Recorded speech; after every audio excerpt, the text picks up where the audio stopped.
Bomb, baby.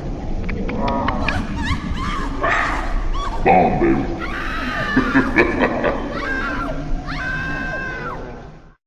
Welcome to day 10 of my video blog. I'll start just by telling you what I got up to yesterday.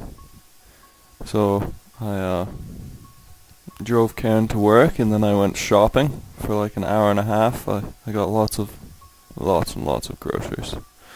Got 2 new types of flour, so I get to try some new different kinds of baking. Kind of excited about that a little bit. And after that, I hung out with Michael, and we talked a bit.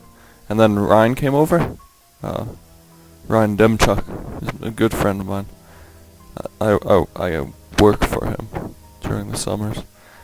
Yeah, or we work together, is what we like to say. And had a nice conversation with him about a lot of stuff. And after that, went to shot the bow with Michael, talked about more stuff. Yes, I'm not going to mention a lot of the stuff that I talk about with people because it's like more personal, and I'd like to keep this video blog like out of the personal lives of other people other than myself.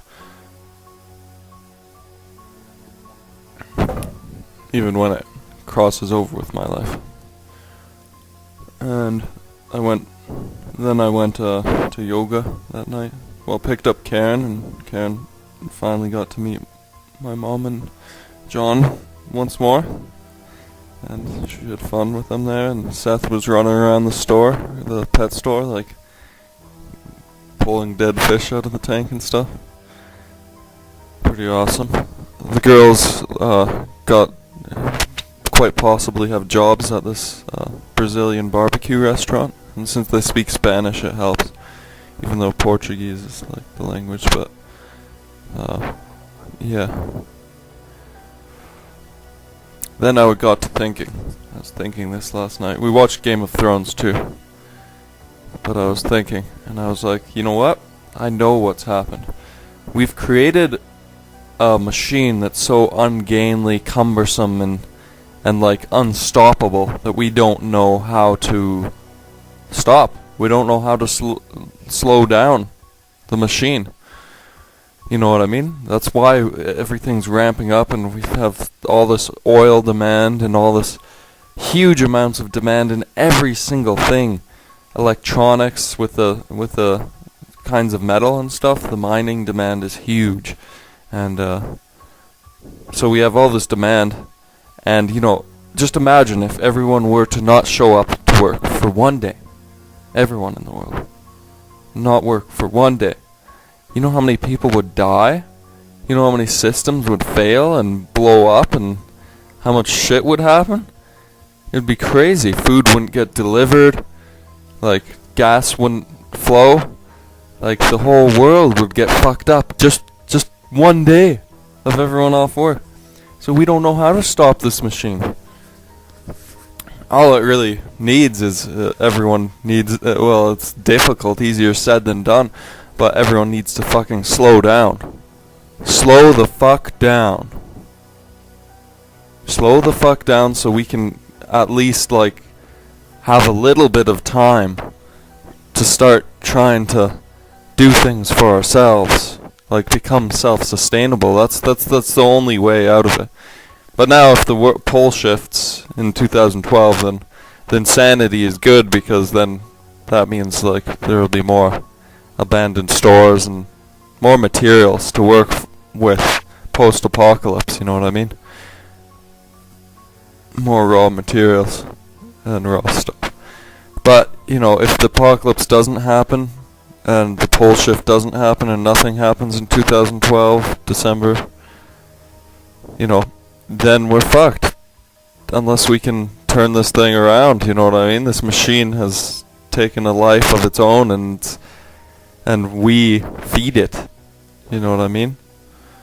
It's fed by desire and greed and envy and jealousy, and, you know, we found a way of using these base human instincts, like the base evils, to create and produce, and they've become so big and so like ungainly that they're consuming us. They're consuming everyone. Everyone's life is owed to the machine.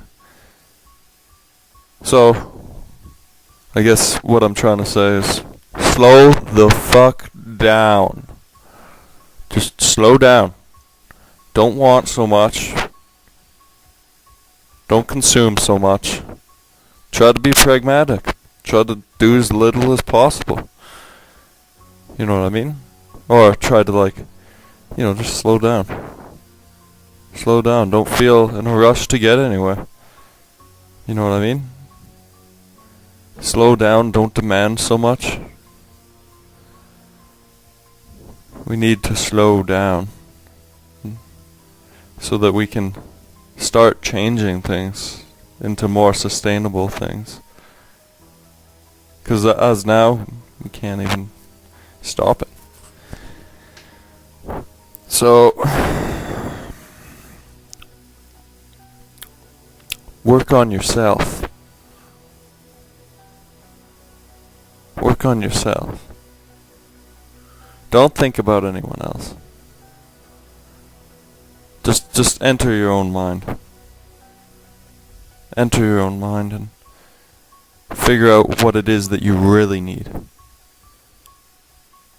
Cut out the excess, cut out all your wants, the flippant wants, and slow a bit down.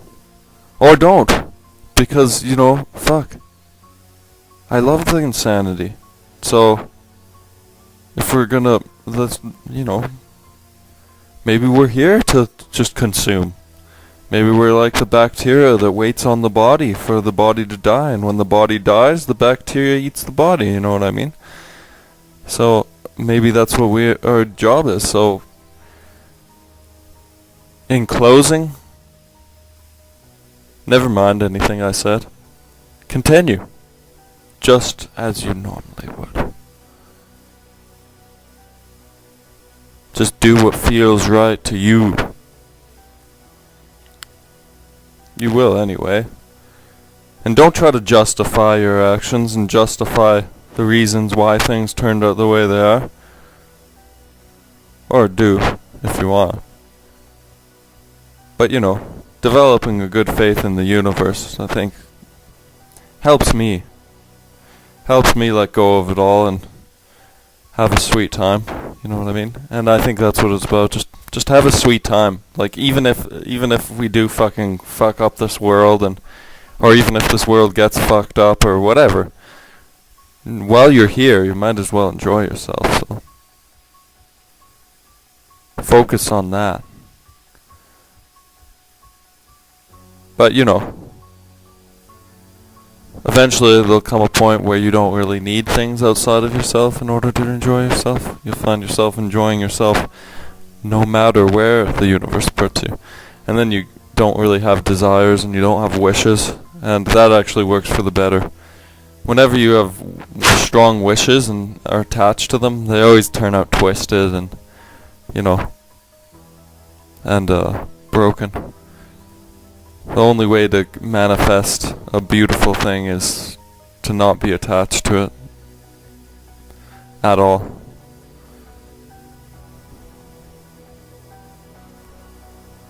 Keep imagining, and let's do this thing.